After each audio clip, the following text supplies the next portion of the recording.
결혼을 하던 날의 기억은 지금도 제 마음 한구석에 또렷이 남아 있습니다. 그날의 공기, 사람들의 웃음, 축하의 말들, 그리고 남편의 손을 꼭 잡고 서 있던 제 모습까지 그 모든 게 제 인생의 새로운 시작이라고 믿었죠. 그때의 저는 사랑 하나면 세상 모든 시련을 이길 수 있을 거라 생각했습니다. 남편은 처음 만났을 때 참 조용한 사람이었습니다. 많이 말하지 않았지만 그 침묵 속에서 느껴지는 진심이 있었습니다. 제가 힘든 날이면 말없이 국 한 그릇을 떠주고 길을 걸을 때면 제 손을 꼭 잡아주던 사람이었죠. 그런 사람이기에 저는 의심한 조각도 없이 그 사람을 믿었습니다. 이 사람이라면 평생을 함께해도 괜찮겠구나. 그 믿음 하나로 저는 제 인생을 내맡겼습니다. 결혼식이 끝나고 신혼집으로 들어온 첫날 밤의 냄새를 아직도 기억합니다. 새로 산 가구의 나무향, 커튼 사이로 들어오던 저녁 햇살, 그리고 식탁 위에 올려둔 하얀 국화꽃 한 송이. 남편이 그 꽃을 제게 건네며 말했죠. 앞으로 이 집에선 당신 웃음소리가 제일 먼저 들렸으면 좋겠어요. 그 한마디에 저는 세상이 다 내 편인 것 같았습니다. 그때의 저는 참 순수했습니다. 결혼이란 건 사랑하는 두 사람이 함께 나이 들어가는 과정이라고 생각했어요. 하지만 그건 저 혼자만의 생각이었는지도 모르겠습니다. 결혼 초반엔 모든 게 반짝였습니다. 작은 일에도 행복했고 사소한 말에도 웃음이 났습니다. 아침마다 함께 밥을 먹고 퇴근하면 같이 마트를 다니고 주말이면 공원 벤치에 앉아 아이들 뛰노는 모습을 구경했습니다. 그렇게 보통의 행복을 누리던 날들이 있었습니다. 그 시절엔 남편의 웃음만 봐도 마음이 따뜻해졌습니다. 그런데 행복이란 게 그렇듯 늘 오래 머물러 주진 않더군요. 결혼 1년쯤 지나자 남편은 조금씩 달라지기 시작했습니다. 퇴근 후 곧장 집으로 오던 사람이 회사 사람들과 술자리가 잦아졌고 주말이면 함께 산책하던 사람이 피곤하다며 하루 종일 잠만 자는 날이 많아졌습니다. 그럴 때마다 저는 괜히 제 탓을 했습니다. 내가 뭘 잘못했나? 요즘 너무 아이 이야기만 해서 그런가? 요리를 좀 더 잘해야 하나? 화장을 바꿔야 하나? 그런 생각들이 꼬리에 꼬리를 물고 제 마음을 갉아먹었습니다. 남편은 그때도 여전히 다정했습니다. 하지만 그 다정함은 어딘가 모르게 얇아졌습니다. 눈빛이 마주쳐도 예전처럼 깊지 않았고 대화는 짧아졌습니다. 식탁에 마주 앉아도 우리는 서로 다른 세상에 있는 사람 같았습니다. 남편은 숟가락을 들며 물었습니다. 된장국이 좀 짜네. 다시 끓였어. 그 짧은 말 한마디에 제 마음은 괜히 쿡 찔렸습니다. 예전엔 맛있다던 사람이었는데 이제는 짜다는 말이 먼저였으니까요. 결혼 2년 차쯤 됐을 때 저는 임신을 했습니다. 예상치 못한 일이었지만 그 소식은 우리 사이를 다시 이어줄 수 있을 거라 믿었습니다. 남편도 처음엔 정말 기뻐했습니다. 병원에 같이 가서 초음파 화면을 보며 저게 우리 아야? 하고 웃던 그 표정은 지금도 기억납니다. 그때 저는 정말 행복했어요. 이 아이가 태어나면 다시 예전처럼 웃을 수 있을 거라고 믿었죠. 그 믿음이 제 하루를 버티게 했습니다. 아이를 낳고 나서부터는 제 세상은 완전히 달라졌습니다. 밤에는 아이의 울음소리에 잠을 설치고 낮에는 젖병을 씻고 이유식을 만들며 하루가 훌쩍 갔습니다. 거울 속 제 얼굴은 점점 초라해졌고 손톱은 늘 부러져 있었어요. 그래도 괜찮았습니다. 남편과 제 사랑의 증거였으니까요. 그 아이가 웃을 때마다 모든 고생이 사라졌습니다. 하지만 남편은 점점 더 멀어졌습니다. 야근이 잦아졌고 회식이 늘었고 휴일에도 피곤하다며 방에 틀어박혀 있었습니다. 그럴 때마다 저는 아이를 안고 혼자 거실에 앉았습니다. 창밖으로 비가 내리면 괜히 눈물이 났습니다. 이게 결혼이라는 걸까? 이게 함께라는 걸까? 스스로에게 수없이 물었지만 대답은 들리지 않았습니다. 한 번은 이런 일이 있었습니다. 아이가 생후 100일쯤 됐을 때였죠. 남편이 약속이 있다고 나갔는데 밤늦게까지 연락이 없었습니다. 전화기를 쥔 손에 땀이 흥건히 배었습니다. 밤 12시를 넘겨서야 들어온 남편은 술에 잔뜩 취해 있었습니다. 입에서는 술 냄새와 함께 낯선 향수 냄새가 섞여 있었습니다. 저는 말없이 남편의 코트를 받아 걸었죠. 그때 남편이 무심하게 말했습니다. 왜 그렇게 인상을 써? 그냥 회식했어. 그 말이 어찌나 차갑게 들리던지 가슴이 얼어붙는 기분이었습니다. 그날 이후 저는 남편의 웃음을 믿을 수 없게 됐습니다. 그 웃음이 진심인지 아니면 연기인지 구분이 되지 않았습니다. 그래도 아이가 있었기에 아무 말도 하지 않았습니다. 아이를 지키기 위해, 가정을 지키기 위해 제 감정을 억눌렀습니다.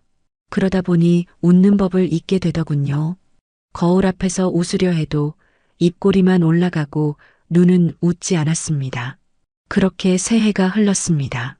아이의 첫돌, 첫걸음마, 첫말을 지켜보며 저는 혼자서 행복해하려 애썼습니다. 남편은 늘 바빴고 그 바쁨이 점점 익숙해졌습니다. 이제는 남편이 늦게 들어와도 놀라지 않았습니다. 그저 아이와 둘이 밥을 먹고 아이가 잠든 후 조용히 거실불을 끄는 게 일상이 되었죠. 그 어둠 속에서 늘 생각했습니다. 이 사람은 지금 어디서 무엇을 하고 있을까? 그리고 어느새 제 마음속에는 믿음이 아닌 확신이 자리 잡았습니다. 무언가 잘못되어 가고 있다는 확신이요. 그게 불안의 시작이었습니다. 하지만 그 불안이 진짜가 될 거라고는 그때의 저는 아직 몰랐습니다. 그날은 이상하게 마음이 불안했습니다. 평소보다 남편의 퇴근이 늦었고 전화기 너머로 들리던 목소리도 어딘가 낯설게 느껴졌습니다. 그저 피곤해서일 거라 스스로를 달래보았지만 시간은 새벽을 향해 흘러가고 있었습니다. 시계 초침이 부엌 벽을 따라 또박또박 울려 퍼질 때마다 제 가슴도 그 리듬에 맞춰 뛰었습니다. 거실 불만 희미하게 켜둔 채 앉아 있었죠. 아이의 젖병을 소독해둔 물이 이미 식어버렸고 식탁 위엔 남편이 좋아하던 된장찌개가 그대로 식어 있었습니다. 냄비 속 국물 위로 기름막이 얇게 굳어 있었습니다. 그 기름막을 보고 있자니 내 마음도 그렇게 식어가는 것 같았습니다. 새벽 1시가 훌쩍 넘어서야 현관문이 열렸습니다. 남편의 걸음걸이는 무거웠고 술 냄새가 진하게 풍겼습니다. 그 냄새 속에는 익숙하지 않은 향이 섞여 있었습니다. 어디서 맡아본 적 없는 향수 냄새, 달고 묘하게 부드러운 향이 코끝을 스쳤습니다. 남편은 저를 보자마자 무심히 웃으며 코트를 벗었습니다. 회식이 좀 길었어. 그 짧은 말 한마디를 남기고는 욕실로 들어가 버렸습니다. 그 말 한 줄이 공기 속에 남아오래 울렸습니다. 회식이 길었다는 말, 그 안에는 설명도 미안함도 없었습니다. 그저 무게 없는 변명처럼 흘러나온 말이었습니다. 저는 말없이 남편이 벗어놓은 코트를 들었습니다. 술과 담배 냄새가 섞여 있었지만 그 속에 또 다른 냄새가 숨어 있었습니다. 가느다랗고 달콤한 향, 마치 다른 사람의 체온 같은 냄새였습니다. 그 향을 맡는 순간 제 손끝이 서늘하게 식었습니다. 왠지 모르게 숨이 막혔습니다. 그저 옷을 정리하려 했을 뿐인데 제 손은 마치 죄를 짚어내는 듯 떨리고 있었습니다. 남편이 씻으러 들어간 사이 저는 와이셔츠를 들었습니다. 희고 깨끗해야 할 셔츠의 깃부분에 희미하지만 확실한 자국이 있었습니다. 붉지도 않고 분홍도 아닌 어딘가 기묘하게 흐릿한 색. 그건 분명 립스틱 자국이었습니다. 그 순간 세상이 멈춘 듯 고요했습니다. 방 안의 공기가 묵직하게 가라앉았고 제 귀에는 제 심장 소리만 울렸습니다. 아니겠지. 처음엔 그렇게 생각했습니다. 그럴 리 없다고, 우연일 거라고, 빛에 비친 착시일 거라고. 하지만 아무리 닦아도 그 자국은 지워지지 않았습니다. 얼룩은 마치 제 의심을 비웃듯이 셔츠에 단단히 스며 있었습니다. 세탁기 앞에 서서 한참 동안 그 자국을 바라봤습니다. 손끝으로 자국을 문질러 보았지만 손에 묻어나는 건 아무것도 없었습니다. 대신 가슴 속에서는 낯선 감정이 피어오르고 있었습니다. 불안도 아니고 분노도 아니었습니다. 그건 낯선 현실 앞에서 몸이 먼저 알아버린 확신이었습니다. 남편이 욕실에서 나와 무심히 물었습니다. 내 셔츠는 세탁기에 넣었어? 저는 대답하지 않았습니다. 목소리가 나오지 않았거든요. 그저 고개를 끄덕이며 셔츠를 바라보았습니다. 남편의 눈길이 잠시 그 자국에 스쳤지만 그는 아무 말도 하지 않았습니다. 그 짧은 눈빛 속에서 모든 게 드러났습니다. 그건 우연이 아니라 분명한 흔적이었습니다.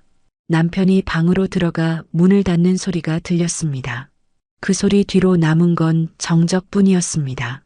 세탁기 안으로 셔츠를 넣으며 제 손끝이 떨렸습니다. 버튼을 누르자 물이 차오르고 회전이 시작됐습니다. 그 소리를 들으며 저는 속으로 중얼거렸습니다. 이건 지워지는 게 아니야. 아무리 돌려도 이건 지워지지 않아. 그날 밤 저는 거의 잠들지 못했습니다. 천장 위를 바라보다가 아이의 숨소리를 들으며 눈을 감았다 떴습니다. 남편의 숨소리는 들리지 않았습니다. 그 침묵 속에서 저는 처음으로 그가 나와 다른 세상에 살고 있음을 느꼈습니다. 그리고 그 순간 마음 깊은 곳에서 아주 작은 균열이 생겼습니다. 눈에 보이지 않았지만 그 균열은 분명히 있었습니다. 그건 단순한 의심이 아니라 앞으로 무너질 긴 시간의 시작이었습니다. 립스틱 자국을 본 그날 이후로 모든 것이 조금씩 달라졌습니다. 아무 일 없었던 것처럼 하루가 흘렀지만 공기에는 묘한 긴장이 깔려 있었습니다. 남편은 여전히 퇴근하면 집으로 돌아왔습니다. 하지만 그가 들어올 때마다 현관문이 열리는 소리 속에서 저는 낯선 기척을 느꼈습니다. 그의 발걸음은 익숙했지만 마음의 방향은 더 이상 이 집을 향하지 않는 것 같았습니다. 식탁에 마주 앉아도 대화는 줄었습니다. 남편은 늘 휴대폰을 손에서 놓지 않았고 저는 그 손끝에서 불안이 피어나는 걸 느꼈습니다. 식사 중에도 그는 화면을 스쳐보며 말없이 웃곤 했습니다. 그 웃음이 누구를 향한 것인지 알 수 없었지만 제게 향한 건 아니라는 것만은 분명했습니다. 그때마다 젓가락을 들던 제 손이 멈췄습니다. 된장국의 김이 서서히 식어가며 식탁 위에 고요가 내려앉았습니다. 그 고요가 무겁게 가슴을 눌렀습니다. 말을 걸고 싶었지만 입을 여는 순간 모든 게 무너질 것 같았습니다. 그래서 침묵을 택했습니다.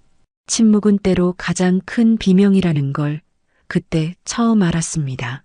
남편의 눈빛도 달라졌습니다. 예전엔 제 얼굴을 오래 바라보던 사람이었는데 이제는 스쳐보는 눈빛조차 남기지 않았습니다. 출근할 때 인사 대신 짧은 고개 인사만 남겼고 퇴근 후엔 말없이 방으로 들어갔습니다. 저녁 식탁에 남겨진 수저와 그릇들이 마치 우리 관계를 대신하는 것 같았습니다. 함께 있어도 함께 있지 않은 시간들이 이어졌습니다. 밤이면 남편은 늦게까지 거실 불을 켜놓고 앉아 있었습니다. 화면 속 무언가를 보고 웃기도 했고 한참 동안 멍하니 앉아 있기도 했습니다. 그런 모습을 방문 틈 사이로 바라보며 저는 수없이 되뇌었습니다. 무슨 생각을 하고 있을까? 이 집에 있으면서 그는 어디에 있는 걸까? 어느 날은 그가 셔츠를 세탁기에 넣어두지 않은 채 회사로 나갔습니다. 무심히 그 셔츠를 들었을 때 향수 냄새가 은은하게 배어 있었습니다. 그 향은 결코 제 향수가 아니었습니다. 바람이 스치듯 코끝을 자극하자 심장이 묘하게 쿵하고 내려앉았습니다. 나는 그때 깨달았습니다. 의심은 한번 시작되면 끝이 없다는 걸. 그 작은 자국 하나가 이제는 냄새, 말투, 표정, 침묵 속까지 스며들어 모든 걸 뒤흔들고 있었습니다. 저는 남편의 셔츠를 조심스럽게 개며 다림질을 했습니다. 뜨거운 증기가 피어오르는 동안 제 눈앞에선 온갖 생각이 스쳐 지나갔습니다. 이 셔츠를 입고 어디로 갔을까? 누구와 마주 앉아 있었을까? 그 여자의 얼굴에는 어떤 표정이 떠올랐을까? 그 상상들이 제 손끝을 얼어붙게 만들었습니다. 다리미를 쥔 손에서 김이 솟아오를 때마다 제 마음도 조금씩 타들어갔습니다. 남편의 말투는 점점 짧아졌습니다. 예전엔 퇴근 후 하루 이야기를 나누던 사람이 이제는 피곤해. 한마디로 모든 대화를 끊었습니다. 그 한마디가 벽처럼 우리 사이를 가로막았습니다. 그 벽 너머로 손을 뻗어 닿으려 해도 손끝엔 아무것도 느껴지지 않았습니다. 그 사람은 이미 멀리 떠나 있었던 겁니다.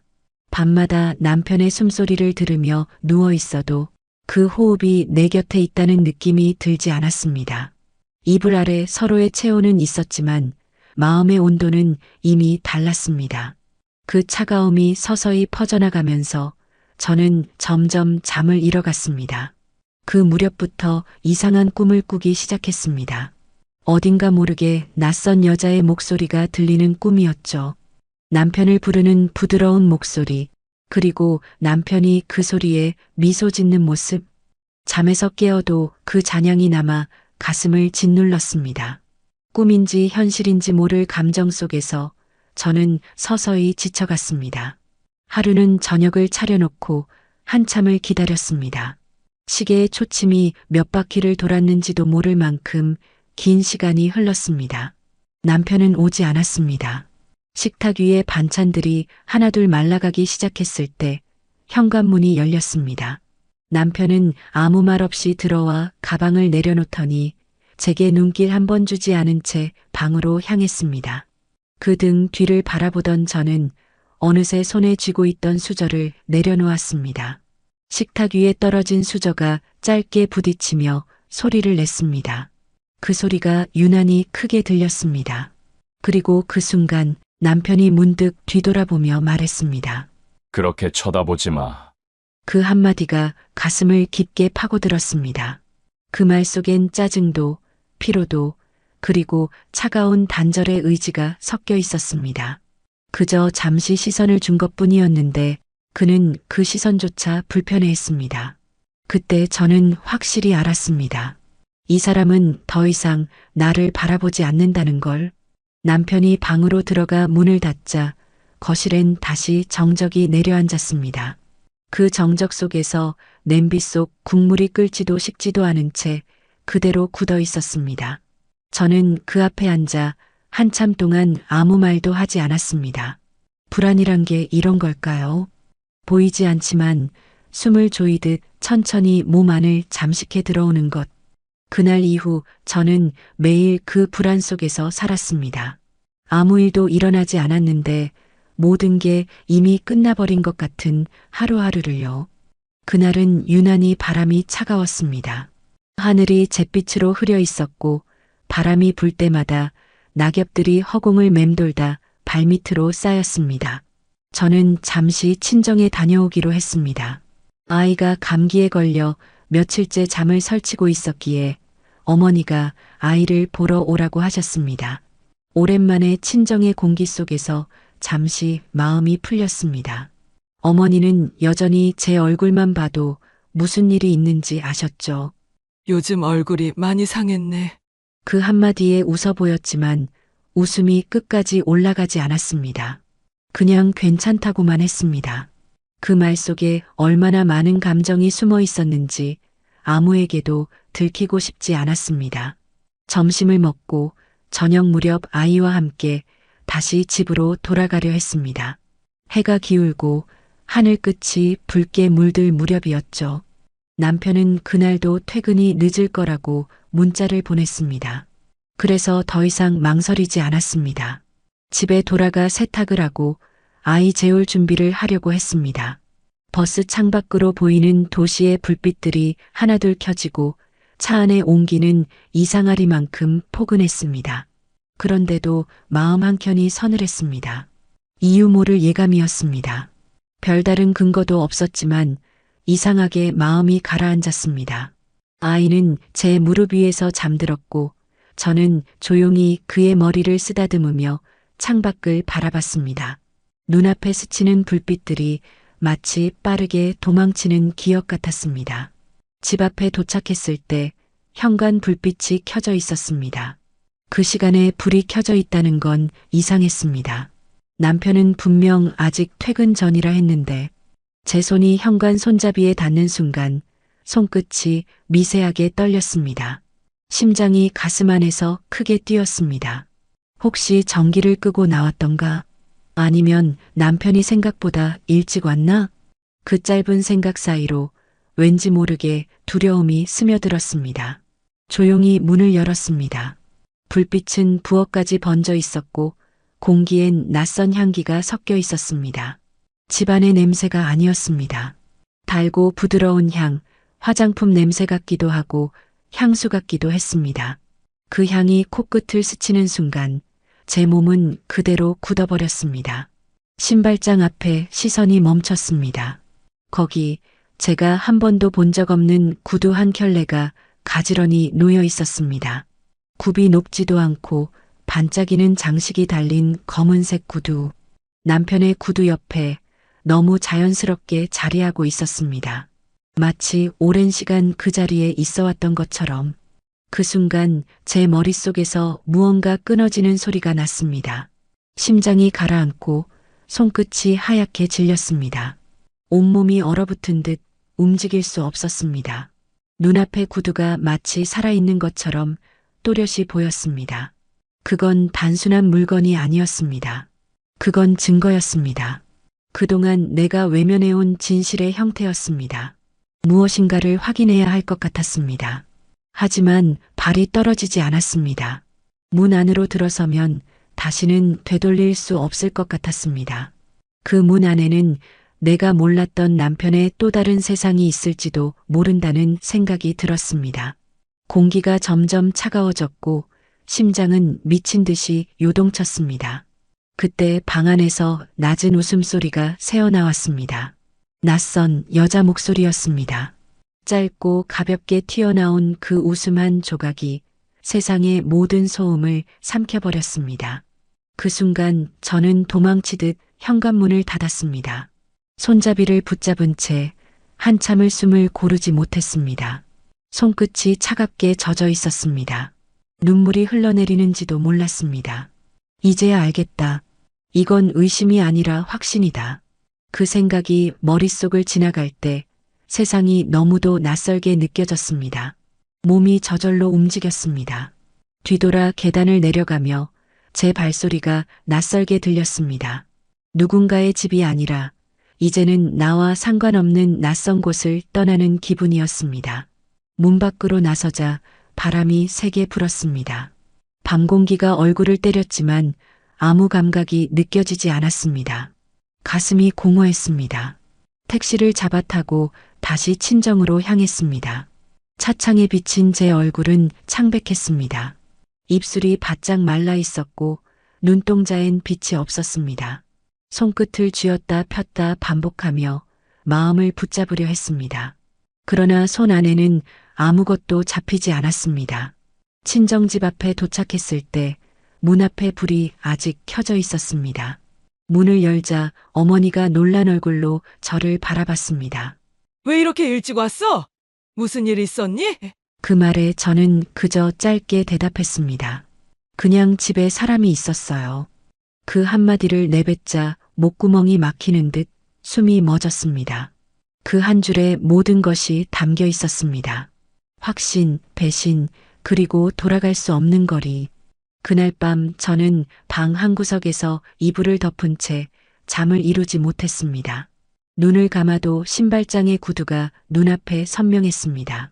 그 구두 옆에 남편의 신발이 놓여 있던 모습이 계속 떠올랐습니다. 그건 단순한 장면이 아니라 제 결혼이 끝났음을 알리는 신호 같았습니다. 밖에선 바람이 불고 있었습니다. 창문이 미세하게 흔들릴 때마다 제 마음도 함께 떨렸습니다. 불안은 이제 더 이상 감정이 아니었습니다. 그건 제 안에 자리 잡은 하나의 현실이었습니다. 그리고 그 현실 앞에서 저는 조용히 무너지고 있었습니다. 그날 이후 저는 친정에서 며칠을 머물렀습니다. 낮에는 어머니가 아이를 돌보았고 저는 그저 멍하니 시간을 흘려보냈습니다. 식탁에 앉아 있어도 밥맛이 없었고 창밖을 보며 하루가 지나가는 걸 지켜보는 게 전부였습니다. 밤이 되면 불면증처럼 생각이 밀려왔습니다. 눈을 감아도 눈을 떠도 그 구두 한 켤레가 머릿속에 계속 맴돌았습니다. 낯선 향수 냄새, 문틈 사이로 스쳐나왔던 웃음소리, 그 모든 것이 제 머릿속에 끈질기게 남아 있었습니다. 귀를 막아도 잊으려 해도 그 순간의 공기가 다시 되살아났습니다. 잠을 자려 해도 눈꺼풀이 무겁지 않았습니다. 침대에 누워 천장을 바라보다 보면 눈가에 뜨거운 것이 고였습니다. 눈물이 아니라 무너진 마음이었습니다. 새벽이 되면 일어나 부엌으로 향했습니다. 어머니는 그런 제 모습을 보고도 아무 말 하지 않으셨습니다. 그저 물을 끓이고 제 앞에 따뜻한 차 한 잔을 내밀었습니다. 그 따뜻한 잔을 손에 쥐고 있어도 제 손끝은 차가웠습니다. 시간이 흐를수록 몸은 살아있는데 마음은 조금씩 죽어가는 기분이었습니다. 창문을 열면 겨울 바람이 스며들었습니다. 그 바람에 몸을 맡기며 문득 이런 생각이 들었습니다. 이제 그만 끝내버릴까? 그 한 생각이 머릿속을 스쳐갔습니다. 결혼이라는 이름 아래 묶여있던 세월, 견뎌왔던 수많은 날들, 그 모든 걸 내려놓고 싶었습니다. 그렇게 하면 이 고통도 끝날 것 같았습니다. 하지만 방 안에서 자고 있는 아이의 숨소리가 들렸습니다. 가늘고 규칙적인 숨결, 작은 손이 이불 밖으로 나와 있었습니다. 그 손을 덮어주려 다가가던 순간 제 발걸음이 멈췄습니다. 그 작은 손을 보니 가슴이 찢어지는 듯 했습니다. 이 아이에게 아버지는 단 한 사람뿐이었고 그 아버지를 지켜주지 못하면 결국 상처는 이 아이의 몫이 될 거라는 생각이 들었습니다. 그때 깨달았습니다. 이 싸움은 남편과의 싸움이 아니라 제 마음과의 싸움이라는 걸. 포기하면 편하겠지만 그 편안함 뒤에는 돌이킬 수 없는 공허함이 기다리고 있음을 알았습니다. 사랑은 이미 끝났지만 책임은 남아 있었습니다. 그리고 그 책임이 저를 붙잡고 있었습니다. 며칠째 잠을 이루지 못하던 밤 거울 앞에 앉았습니다. 초췌한 제 얼굴이 비쳤습니다. 눈 밑에는 그늘이 깊게 드리워 있었고 입술은 피가 말라 있었습니다. 그 얼굴을 바라보며 저는 스스로에게 물었습니다. 이게 내가 원한 인생일까? 대답은 없었습니다. 그저 거울 속 여인이 나를 똑같이 바라볼 뿐이었습니다. 그때 문틈 사이로 아이의 목소리가 들렸습니다. 잠결에 제 이름을 부르는 듯 했습니다. 엄마, 그 한마디가 어둠 속을 갈랐습니다. 그 한 줄의 목소리에 모든 생각이 멈췄습니다. 눈물이 터져 나왔습니다. 그 울음은 소리도 없이 흐르는 오래된 비 같았습니다. 그 순간 저는 마음속으로 중얼거렸습니다. 그래, 내가 버텨야지. 그 한마디가 제 안의 모든 불안을 붙잡았습니다. 그건 다짐이라기보다 스스로를 일으켜 세우는 마지막 힘이었습니다. 남편의 배신이 남긴 상처보다 더 큰 건 아이에게 상처가 남는 일이었습니다. 그래서 저는 그날 밤 결심했습니다. 이 결혼이 사랑이 아니라 의무로 남는다 해도 그 의무만큼은 지켜내야겠다고. 이불을 덮고 아이 옆에 누웠습니다. 작은 체온이 손끝에 전해졌습니다. 그 온기가 제게 다시 숨을 쉬게 했습니다. 창밖으로는 새벽빛이 희미하게 스며들고 있었습니다. 아주 작지만 분명히 새로운 하루가 시작되고 있었습니다. 그날 이후 저는 마음을 단단히 다잡았습니다. 포기하지 않겠다고, 적어도 아이 앞에서는 무너지지 않겠다고. 그리고 그 다짐은 이후 긴 세월 동안 저를 붙잡아준 단 하나의 밧줄이 되었습니다. 그날 이후 저는 남편의 외도 사실을 더 이상 의심하지 않았습니다. 확신은 고통이었지만 동시에 이상하게도 마음을 단단하게 만들었습니다. 울분도 질투도 원망도 모두 한순간에 사라졌습니다. 그 대신 마음 한가운데에 커다란 돌덩이 하나가 놓인 듯 했습니다. 그 돌이 무겁고 차가워서 더 이상 감정이 움직이지 않았습니다. 저는 남편을 투명인간처럼 대했습니다. 있어도 없는 사람, 말을 해도 들리지 않는 사람, 그저 같은 공간에 있을 뿐 서로에게 아무 의미 없는 존재. 그게 저희의 결혼 생활이었습니다. 아침이면 아이 도시락을 싸고 학교에 보내며 하루를 시작했습니다. 부엌 창문으로 들어오는 햇살이 따뜻했지만 그 빛은 제게 닿지 않았습니다. 남편이 출근 준비를 하며 움직일 때면 저는 일부러 시선을 돌렸습니다. 커피포트가 끓는 소리, 의자 다리가 바닥에 스치는 소리, 그 모든 생활의 소음이 귀에 들려도 저는 듣지 못한 척했습니다. 그가 다녀올게라고 인사해도 대답하지 않았습니다. 입술이 열리지 않았습니다. 남편은 처음엔 당황한 듯 했지만 곧 아무렇지 않게 굴었습니다. 저의 침묵은 그에게 익숙해졌고 그의 무심함은 내 일상이 되었습니다. 그가 외출한 뒤 집안엔 정적만 남았습니다. 그 정적 속에서 저는 아이의 교복을 다리고 식탁을 닦고 책가방을 챙겼습니다. 그것이 제 하루의 전부였습니다. 아이만이 제 세상의 이유가 되었습니다. 아이의 웃음이 제 숨이 되었고 아이의 목소리가 제 존재의 증명이었습니다. 학교에서 돌아온 아이가 문을 열고 들어오면 저는 그제야 얼굴에 웃음을 지었습니다. 오늘 학교 어땠어? 그 말 한마디를 건네는 순간만큼은 제 안에 얼음이 녹았습니다. 하지만 아이가 잠드는 밤이면 다시 차가운 현실이 밀려왔습니다. 부부라는 이름 아래 함께 있는 이 집이 이제는 아무 온기 없는 공간이 되어버렸다는 사실이. 남편은 여전히 늦게 들어왔습니다. 늦은 밤 현관문이 열리는 소리에도 이제 놀라지 않았습니다. 그의 발소리가 거실을 지나 방으로 들어가도 저는 뒤돌아보지 않았습니다. 가끔은 그가 제 앞을 지나가며 무심히 물었습니다. 아이 잘 재웠어? 저는 대답하지 않았습니다. 대답을 원하지 않는 질문이었으니까요. 식탁 위에는 2개의 밥그릇이 놓여 있었지만 우리는 함께 식사하지 않았습니다. 그는 혼자 먹었고 저는 아이와 함께 먹었습니다. 그가 먹다 남긴 밥그릇을 치우면서도 아무 감정이 들지 않았습니다. 그릇에 붙은 밥알을 물로 헹구며 내 삶도 그렇게 흘러가고 있음을 느꼈습니다. 붙어있던 감정이 물에 풀리듯 천천히 사라지는 기분이었습니다. 시간이 지나면서 남편은 집에서도 거의 말을 하지 않았습니다. 말 대신 침묵이 자리를 잡았습니다. 하지만 그 침묵은 서로의 합의가 아니었습니다. 그건 단지 모든 감정이 끝난 사람들 사이의 공기였습니다. 하루는 세탁을 하다 남편의 셔츠를 들었습니다. 깨끗하게 세탁된 셔츠였지만 그 옷의 주름 사이로 지난날의 그림자가 보였습니다. 그때 문득 이런 생각이 들었습니다. 사람의 마음도 이렇게 다려질 수 있다면 얼마나 좋을까. 하지만 아무리 다려도 구김은 남았습니다. 그건 옷의 주름이 아니라 제 마음의 자국이었습니다. 그날 밤 저는 잠든 아이 옆에 앉아 조용히 눈을 감았습니다. 이제는 울지도 않았습니다. 눈물은 다 말라버린 지 오래였고 대신 깊은 피로가 남아 있었습니다. 창밖에서는 비가 내리고 있었습니다. 빗방울이 유리창을 두드릴 때마다 세상이 조금씩 무너지는 듯 했습니다. 그때 저는 마음속으로 중얼거렸습니다. 나는 이제 남편의 아내가 아니라 아이의 엄마야.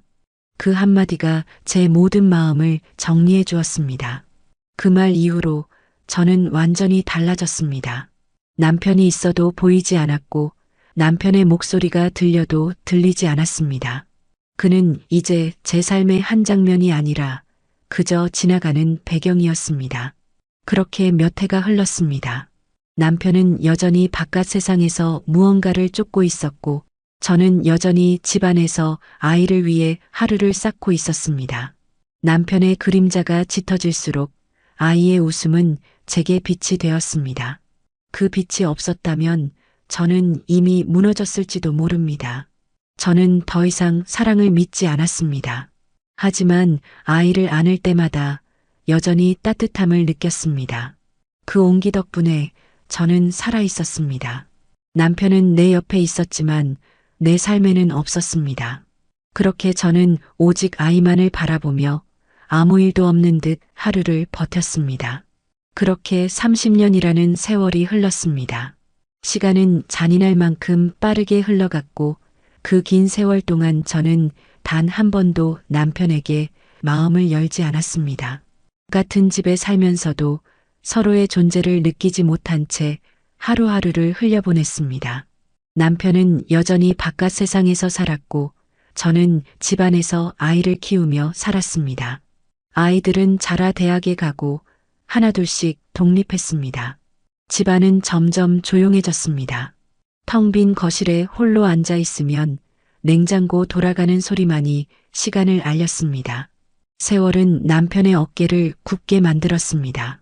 예전엔 당당하던 그가 어느새 허리를 펴지 못하고 숨을 가쁘게 몰아쉬기 시작했습니다. 처음엔 대수롭지 않게 넘겼지만 병원에서 내려진 진단은 생각보다 무거웠습니다. 남편은 지병을 얻었습니다. 처음엔 치료를 받으면 괜찮아질 거라 믿었지만 병은 천천히 그러나 확실히 그를 갉아먹었습니다. 그가 누워있던 침대 곁에 서 있으면 묘한 감정이 들었습니다. 연민이라 하기엔 너무 차갑고 분노라 하기엔 너무 오래된 감정이었습니다. 그저 낯선 사람을 바라보는 듯한 느낌이었습니다. 내가 아는 얼굴인데 더 이상 내 사람이 아닌 얼굴. 한때 내 옆에서 웃던 사람이었는데 이제는 아무 표정도 읽히지 않는 얼굴. 그 얼굴을 보며 마음 한켠이 조용히 흔들렸습니다. 남편은 점점 말수가 줄었습니다. 그가 제 이름을 부르는 일도 드물어졌습니다. 가끔 힘없이 물 한 잔을 부탁할 때면 저는 아무 말 없이 컵을 내밀었습니다. 손끝이 닿을 듯 말 듯 스치면 오래전의 기억들이 아주 잠시 스며들곤 했습니다. 결혼 초 그가 제 손을 꼭 잡고 미소 짓던 얼굴이 순간적으로 겹쳐 보였습니다. 그 찰나의 착각이 지나가면 다시 현실로 돌아왔습니다. 냉기 어린 공기 속에서 남편은 병든 숨을 몰아쉬고 있었습니다. 병이 깊어질수록 남편의 목소리는 작아졌습니다. 때때로 밤의 기침 소리가 집안을 가득 채웠습니다.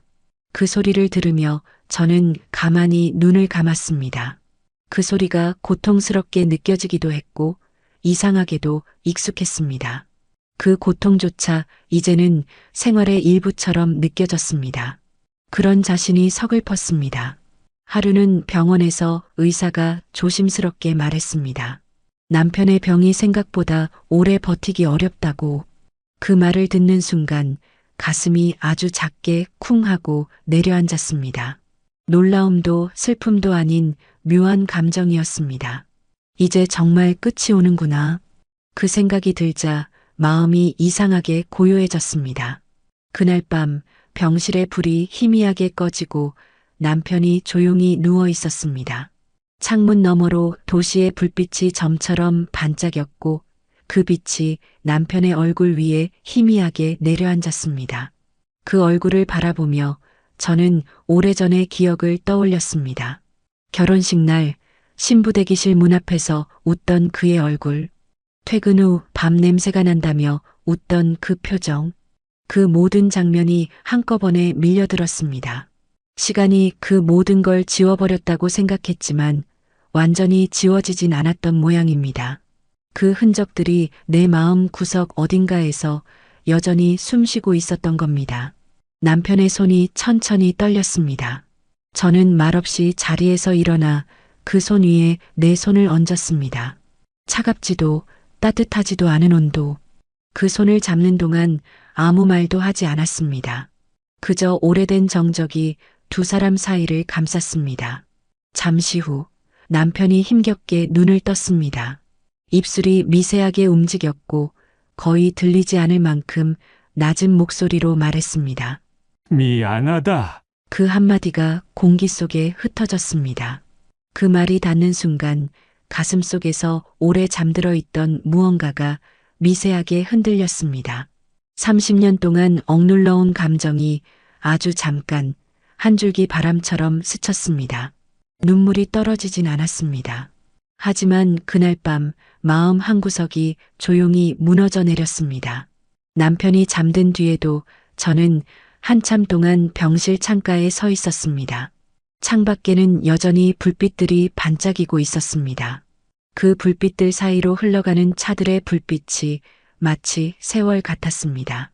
잡으려 해도 잡히지 않고 붙잡으려 해도 손가락 사이로 흘러가는 시간.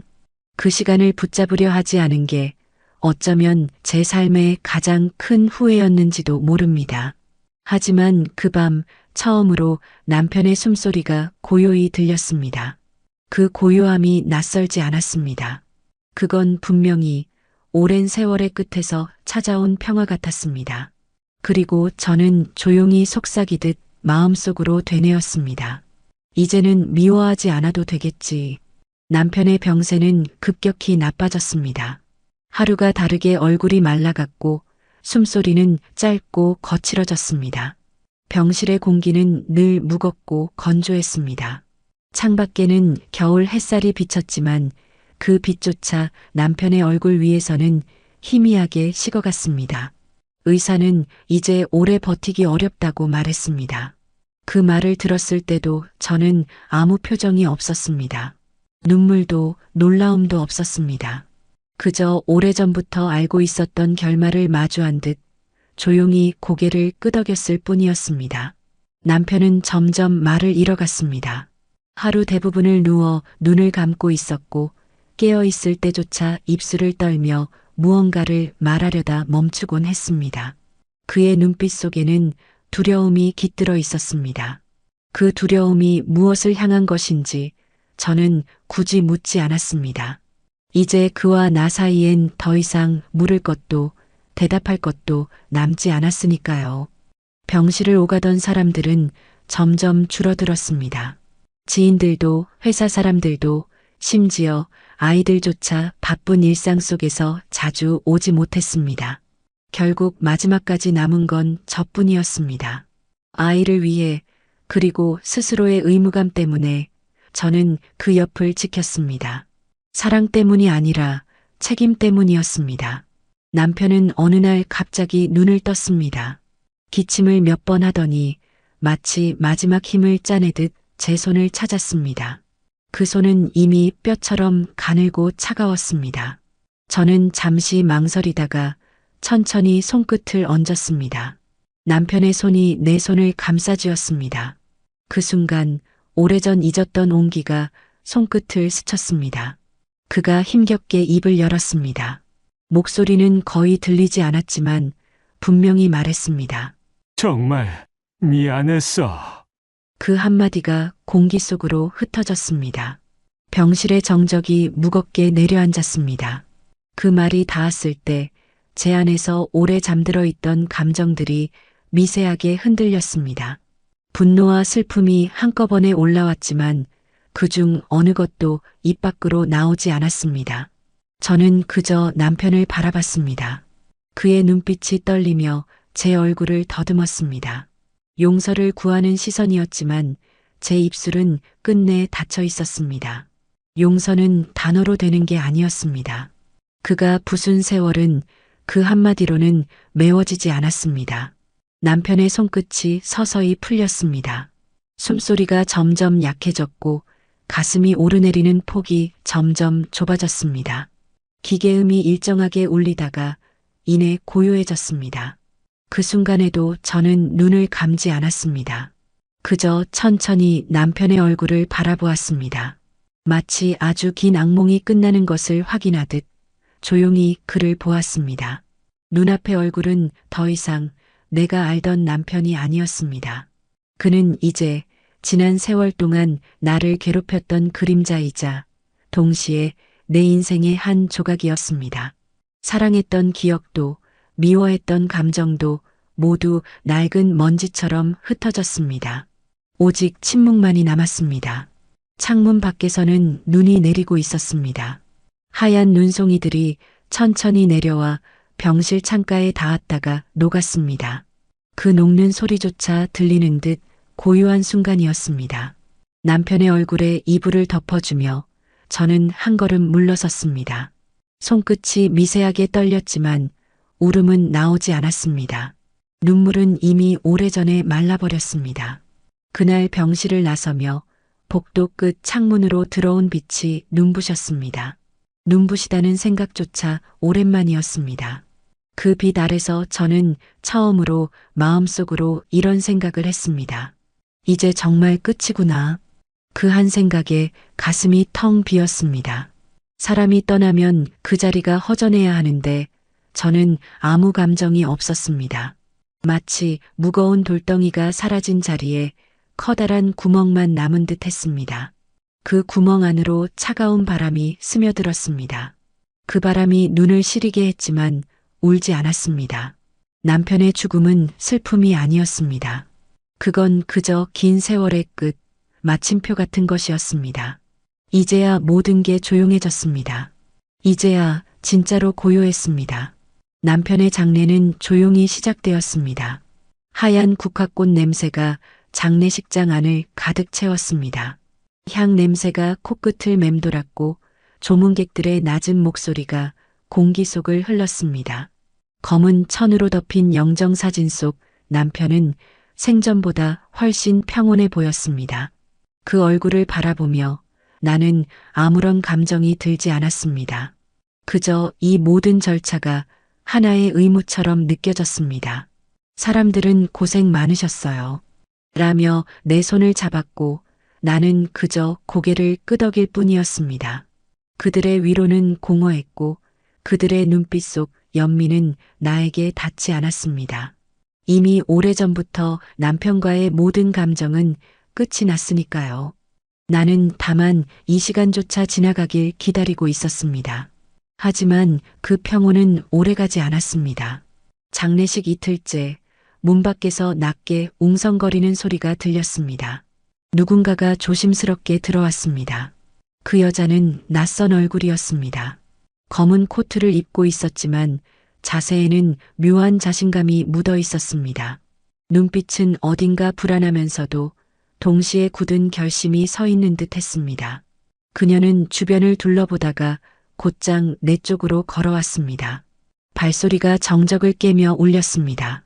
조문객들의 시선이 하나둘 그 여자를 향했습니다. 나는 낯선 불길함을 느꼈습니다. 그녀의 걸음은 주저함이 없었습니다. 그녀가 내 앞에 멈춰 섰을 때 향수 냄새가 희미하게 풍겼습니다. 어딘가 익숙한 향이었습니다. 몇십 년 전 한 번 맡고 잊지 못했던 향이었습니다. 그 냄새 하나로도 심장이 쿵 내려앉았습니다. 그 순간 나는 이미 알고 있었습니다. 이 여자가 누구인지. 그녀는 조용히 나를 바라보았습니다. 그리고 입술을 떨며 한마디 했습니다. 저는 고인과 함께 살았던 사람입니다. 그 말이 공기 속을 갈랐습니다. 시간이 멈춘 듯 장례식장 안의 모든 소리가 사라졌습니다. 조문객들의 시선이 동시에 그녀에게 향했습니다. 그녀의 말은 짧았지만 그 짧은 문장이 세상을 뒤흔들 만큼 무거웠습니다. 그녀는 자신을 남편의 두 번째 부인이라고 했습니다. 그 말 속엔 숨김이 없었습니다. 오히려 오래 참았던 진실을 꺼내는 사람처럼 담담했습니다. 그녀의 얼굴에는 죄책감도 두려움도 보이지 않았습니다. 그건 오히려 자신이 정당하다고 믿는 사람의 얼굴이었습니다. 나는 아무 말도 하지 않았습니다. 눈을 크게 뜬 채 그녀를 바라보았습니다. 머릿속이 하얘졌습니다. 그 순간의 공기는 너무나 차가웠고 목 안이 타들어가는 듯 했습니다. 내가 들은 말이 현실인지 꿈인지 구분되지 않았습니다. 그녀는 천천히 말을 이었습니다. 남편이 자신과 오랜 세월을 함께했으며 법적으로 결혼은 아니었지만 사실혼 관계였다고 했습니다. 그 말이 이어질수록 내 안의 침묵이 깊어졌습니다. 조문객들이 조용히 웅성거렸고 누군가는 시선을 피했습니다. 나는 손에 쥐고 있던 국화꽃을 떨어뜨렸습니다. 꽃잎이 흩어져 바닥에 부딪히며 부서졌습니다. 그 부서지는 소리가 내 심장 소리 같았습니다. 모든 게 부서지는 듯 했습니다. 그녀의 입술이 다시 움직였습니다. 남편분은 제게 평생 함께 하자고 약속하셨어요. 그 말에 손끝이 미세하게 떨렸습니다. 분노도 놀람도 그 어떤 감정도 한꺼번에 몰려왔지만 입 밖으로는 아무 말도 나오지 않았습니다. 나는 단지 천천히 숨을 들이켰습니다. 그리고 고개를 숙였습니다. 그녀의 말 한마디 한마디가 내 안에서 메아리 쳤습니다. 남편의 외도는 오래전 일이었지만 그 상처는 여전히 살아 있었습니다. 그리고 지금 그 상처가 다시 찢어지고 있었습니다. 그녀는 잠시 내 얼굴을 바라보다가 물러났습니다. 남편의 영정 앞에 향을 피우고 무릎을 꿇고 절을 했습니다. 그 모습이 기이하게도 담담했습니다. 조문객들은 숨을 죽였고 나는 여전히 아무 말도 하지 않았습니다. 그녀가 자리를 뜨자 장례식장엔 무거운 정적이 내려앉았습니다. 사람들은 조심스레 내 표정을 살폈지만 나는 아무런 반응도 하지 않았습니다. 그저 마음속으로 되뇌었습니다. 이 사람은 죽어서도 나를 놓아주지 않는구나. 그날 밤 조문객이 모두 돌아간 후 홀로 남은 장례식장은 한없이 조용했습니다.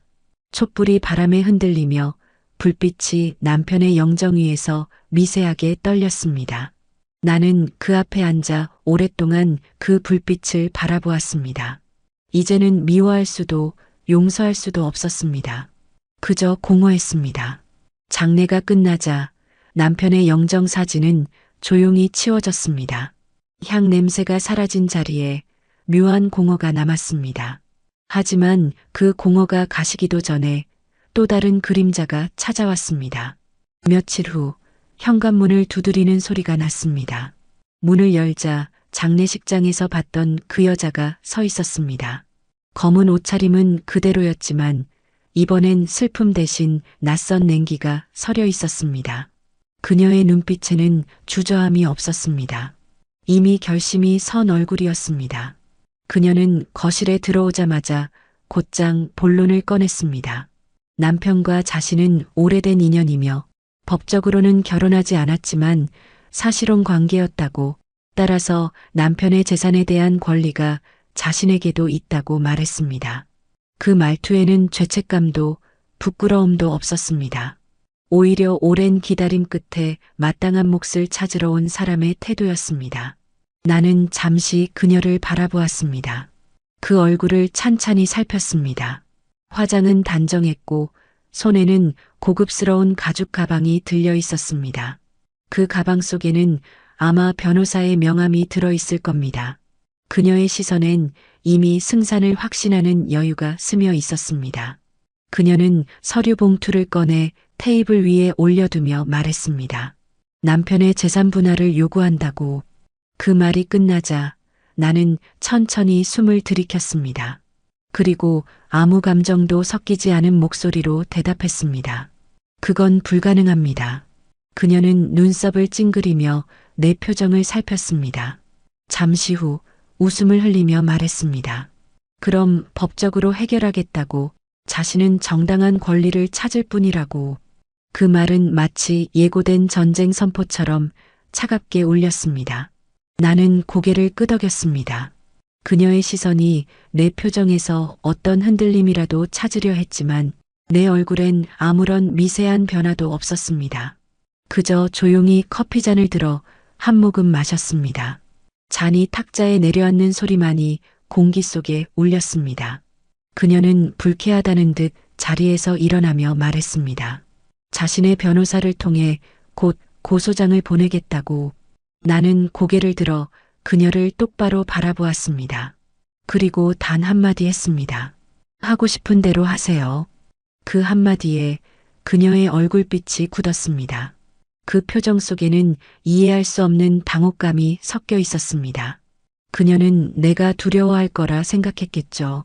하지만 나는 이미 40년 전부터 이 순간을 알고 있었습니다. 남편의 외도 사실을 처음 알았던 그날, 나는 이미 이날이 올 거라는 걸 예감했습니다. 그 여자는 언젠가 다시 나타날 거라고, 남편이 죽고 난 뒤엔 반드시 재산을 빌미로 내 앞에 서게 될 거라고.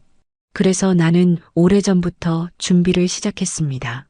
남편이 병상에 눕고 나서 나는 모든 서류를 정리했습니다. 집과 예금, 땅, 보험, 그 어떤 것도 허술하게 두지 않았습니다. 남편이 정신이 온전할 때 나는 그를 앉혀놓고 서류 하나하나에 도장을 받았습니다. 남편은 그때 왜 그러냐고 물었지만 나는 대답하지 않았습니다. 그때 이미 이 여인의 발소리가 멀리서 들리고 있었으니까요. 명의를 내 앞으로 완전히 이전한 증서들이 서랍 안에 고이 정리되어 있었습니다. 법적으로 남편이 남긴 재산은 이미 내 소유였습니다. 그녀가 주장할 수 있는 권리는 단 한 줄도 남아있지 않았습니다. 그 모든 걸 마무리한 뒤에도 나는 그 서류들을 자물쇠로 잠가두었습니다. 이 순간을 위해서였습니다. 며칠 뒤 예상대로 고소장이 도착했습니다. 그녀는 변호사를 대동해 남편의 재산 분할 청구 소송을 제기했습니다. 신문에도 작게 실렸습니다. 사망한 남성의 재산을 둘러싼 이중관계 소송. 하지만 나는 아무 동요도 하지 않았습니다. 그녀가 준비한 모든 증거보다 내가 쥔 서류 한 장이 더 강력했으니까요. 재판은 빠르게 진행되었습니다. 법정안은 냉랭했습니다. 판사의 질문에 그녀는 자신 있게 대답했습니다. 남편과 함께 살아온 세월, 함께 쌓은 시간, 그리고 자신이 받은 상처를 길게 이야기했습니다. 그 말을 듣는 동안 나는 아무 말도 하지 않았습니다. 오히려 그 이야기가 내게는 지난 세월의 그림자처럼 익숙했습니다. 하지만 판사의 시선이 내게로 향했을 때 나는 조용히 서류 한 묶음을 내밀었습니다. 그 안에는 공증된 명의 이전 문서가 있었습니다. 모든 서류는 법적으로 완벽했습니다. 남편의 서명, 도장, 날짜, 공증 확인서까지. 그녀가 내세운 말들은 종이 한 장의 증거 앞에서 힘을 잃었습니다. 판사의 판결은 명확했습니다. 남편의 재산은 전부 내 소유이며 그녀에게는 단 1원의 권리도 인정되지 않는다고. 법정을 나서는 순간 그녀가 내 앞을 막아섰습니다.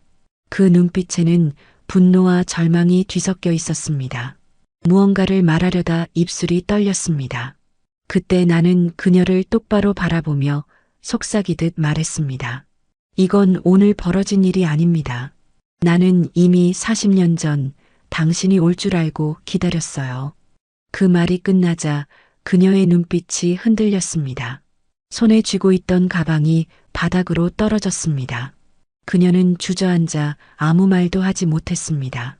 그 순간 세상이 조용해졌습니다. 법정 밖의 복도조차 숨을 죽인 듯 고요했습니다. 나는 천천히 뒤돌아 걸었습니다.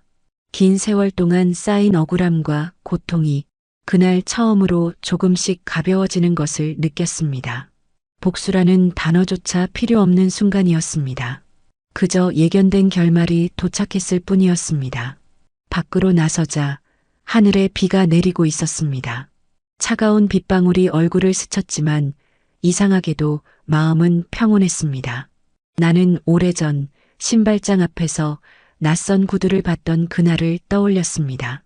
그때 시작된 악몽이 이제서야 끝난 듯 했습니다. 그 여자는 결국 아무것도 얻지 못했고 나는 잃었던 나 자신을 되찾았습니다. 재판이 끝난 지 며칠 뒤 집은 오랜만에 고요했습니다. 남편이 떠난 후 그리고 법정의 소음이 사라진 뒤 나는 처음으로 깊은 숨을 내쉴 수 있었습니다. 창문 밖으로 봄비가 내렸고 그 빗소리가 이상하게도 평화로웠습니다. 이제 정말로 모든 게 끝났다고 생각했습니다. 하지만 그 평화는 오래가지 않았습니다. 그날 오후 현관문을 두드리는 소리가 났습니다. 문틈 사이로 비에 젖은 그림자가 비쳤습니다. 문을 열자 그 여자가 서 있었습니다. 두 번째 부인. 비에 젖은 머리카락이 얼굴에 달라붙어 있었고 눈동자는 피로와 초조함으로 짙게 흐려져 있었습니다. 그녀는 한 발자국 들어서며 조심스럽게 입을 열었습니다. 목소리는 떨렸지만 여전히 품위를 잃지 않으려 애쓰고 있었습니다. 하지만 말이 이어질수록 그 품위는 무너져 내렸습니다. 그녀는 재판이 끝난 뒤 모든 걸 잃었다고 말했습니다. 남편의 재산에 대한 기대도 사라지고 주변 사람들마저 등을 돌렸다고 했습니다. 살 곳도 의지할 사람도 없다고 이제는 조금이라도 나눠달라고 간청했습니다. 그 말과 함께 그녀는 무릎을 꿇었습니다. 차가운 바닥에 두 손을 짚고 떨리는 목소리로 울었습니다. 그 울음소리는 조용했지만 절박했습니다. 한때 자존심으로 가득했던 여인이었지만 지금 그녀의 모습은 완전히 부서진 사람이었습니다. 나는 아무 말도 하지 않았습니다. 그저 멀찍이 서서 그녀를 바라봤습니다. 그녀의 어깨가 떨리고 바닥으로 눈물이 떨어지는 걸 봤지만 내 마음은 조금도 흔들리지 않았습니다. 그녀는 계속 빌었습니다. 단 한 푼이라도 남편과 함께했던 시간의 보상이라도 조금만 달라고. 그 말이 들리는 동안 내 머릿속에는 오래전의 장면들이 하나둘 떠올랐습니다. 처음 남편의 외도를 알았던 날, 현관 앞에서 낯선 구두를 보았을 때의 그 충격, 친정으로 도망치듯 돌아갔던 밤의 눈물, 그리고 남편의 침묵과 그녀가 남몰래 웃으며 내 자리를 대신 차지했던 세월들, 그 모든 기억들이 한꺼번에 밀려왔습니다. 나는 조용히 걸음을 옮겨 그녀 앞에 섰습니다. 그리고 차가운 목소리로 단 한마디 했습니다. 당신은 남편과 함께 내 인생을 지옥으로 만들었어요. 이제 당신 차례예요. 현실에서 돈 한 푼 없이 그 지옥을 살아보세요. 그 말이 끝나자 그녀의 눈동자가 멈췄습니다. 순간 숨이 멎은 듯 고요했습니다. 그녀는 고개를 숙였고 어깨가 천천히 무너져 내렸습니다. 입술이 떨렸지만 아무 말도 하지 못했습니다. 나는 문 쪽으로 걸어갔습니다. 그리고 조용히 문을 열었습니다.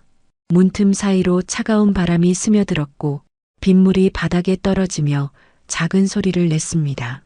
이제 나가세요. 그녀는 천천히 일어섰습니다. 손으로 바닥을 짚으며 몸을 일으켰지만 그 동작엔 힘이 없었습니다. 눈물에 젖은 얼굴은 초라했고 그 얼굴 위엔 모든 후회의 그림자가 드리워져 있었습니다. 그녀가 현관문을 나설 때 비가 여전히 내리고 있었습니다. 그녀는 우산도 없이 빗속으로 걸어나갔습니다. 점점 멀어지는 그녀의 뒷모습이 창문 너머로 흐릿하게 사라졌습니다. 나는 문을 닫으며 조용히 숨을 내쉬었습니다. 집안은 다시 고요해졌습니다. 방 안에 남은 것은 눅눅한 공기와 바닥에 떨어진 빗물 자국뿐이었습니다. 하지만 그 고요는 이번엔 달랐습니다. 처음으로 진짜 평온이 찾아왔습니다. 나는 천천히 남편의 영정 사진이 있던 자리를 바라보았습니다.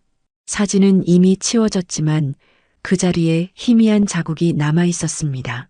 그 자국을 보며 마음속으로 속삭였습니다. 이제야 끝이 났어요. 그날 밤 창문을 두드리던 빗소리가 이상하게 따뜻하게 들렸습니다. 긴 세월의 고통이 천천히 씻겨 내려가는 듯 했습니다. 남편도 그 여자도 그리고 나 자신도 이제는 모두 제자리로 돌아간 것 같았습니다. 나는 그렇게 긴 악몽의 끝에서 비로소 안식을 맞이했습니다. 남편이 떠나고 두 번째 여인까지 사라진 뒤 세상은 놀라우리만큼 조용해졌습니다. 그 어떤 말도, 그 어떤 다툼도, 그 어떤 눈물도 없는 나날이 찾아왔습니다. 그 고요함이 처음엔 낯설었지만 시간이 지나자 그것이 평화라는 걸 알게 되었습니다. 이제 아침이면 새소리에 눈을 뜹니다. 커튼 사이로 들어오는 햇살이 부엌의 나무 식탁 위에 부드럽게 내려앉습니다. 그 빛 위로 김이 모락모락 오르는 국 냄새가 번지고 주방 한켠에서 자식들이 웃으며 서로 농담을 주고받습니다. 그 소리가 내 귀에 닿을 때마다 나는 가슴 깊은 곳에서 따뜻한 무언가가 피어오르는 걸 느낍니다. 젊은 시절엔 하루하루가 견디기 위한 시간이었습니다. 숨 쉬는 것도 의무였고 웃는 것도 가면이었습니다. 하지만 지금은 다릅니다. 이제는 숨을 쉴 때마다 감사함이 밀려옵니다. 음식을 만들 때도 빨래를 널 때도 누군가가 내 곁에 있다는 사실이 그저 고맙습니다. 아이들은 나를 엄마라고 부르며 환하게 웃습니다. 그 웃음은 세상 어떤 보석보다 값졌습니다. 그들은 나의 희생을 몰랐고 내가 겪은 세월의 어둠도 몰랐습니다. 하지만 괜찮았습니다. 모르기 때문에 더 순수했고 그 순수함이 내 마음을 구했습니다. 저녁이 되면 가족이 한자리에 모여 앉습니다. 따뜻한 밥 냄새, 부드러운 반찬의 향, 그리고 서로의 웃음이 식탁 위에 가득합니다. 그 순간마다 나는 속으로 조용히 중얼거립니다. 이게 행복이구나. 창밖에는 해가 지고 노을이 천천히 집안을 붉게 물들입니다. 그 붉은 빛 아래서 나는 아이들의 얼굴을 바라봅니다.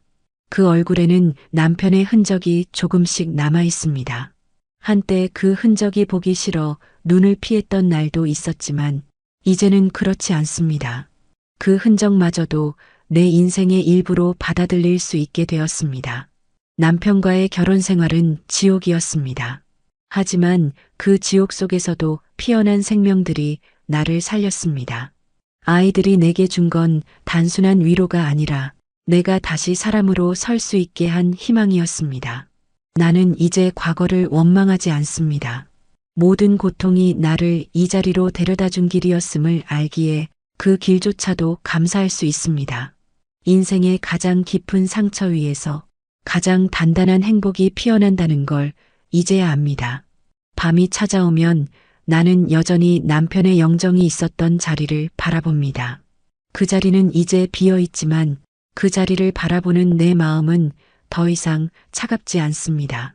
그 자리가 있었기에 지금의 내가 있고 그 어둠이 있었기에 지금의 빛을 느낄 수 있습니다. 아이들이 웃으며 내게 다가와 팔을 겁니다. 그 품 안에서 나는 세상 모든 무게가 사라지는 듯합니다. 그제야 알았습니다. 사랑은 남편에게서 온 게 아니라 내가 품은 이 생명들에게서 다시 피어났다는 것을. 나는 아이들의 머리를 쓰다듬으며 조용히 웃었습니다. 그리고 오랜만에, 아주 오랜만에 입을 열었습니다. 이제야 진짜 행복이 뭔지 알겠구나. 그 한마디가 집안을 가득 채웠습니다. 누구도 대답하지 않았지만 그 순간 공기마저 따뜻하게 변했습니다. 세월이 나를 무너뜨렸지만 결국 나를 다시 세운 것도 세월이었습니다. 창밖의 밤하늘엔 별이 하나 둘 떠오르고 있었습니다. 나는 그 별들을 바라보며 마음속으로 고요히 속삭였습니다. 이제야 정말 끝났다고. 그리고 정말로 새로 시작되었다고.